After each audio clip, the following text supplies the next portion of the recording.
Halo teman-teman kuliner, kalau kalian lagi jalan-jalan ke Kalimantan Selatan, ada satu kuliner yang pantang dilewatkan, namanya ketupat kandangan. Ini bukan ketupat biasa loh, ini adalah makanan khas suku Banjar yang legendaris banget.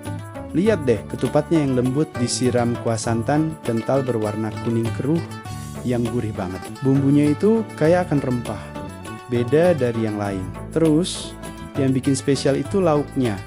Ikan haruan atau ikan gabus yang diasap dulu sebelum dimasak bersama kuah. Kebayangkan gimana wanginya? Jangan lupa taburan bawang goreng renyahnya bikin makin mantap. Nah, ini dia momen yang ditunggu-tunggu. Saat sesendok kuah hangat disiram ke atas ketupat dan potongan ikan, uapnya langsung ngebul.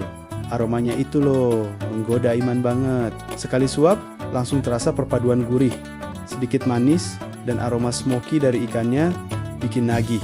Jadi, kalau kalian ke Kalimantan Selatan, wajib banget cari dan coba ketupat kandangan. Rasakan sendiri sensasi kuliner autentik Banjar yang satu ini. Jangan lupa like, komen, dan subscribe ya. Sampai jumpa di petualangan rasa berikutnya.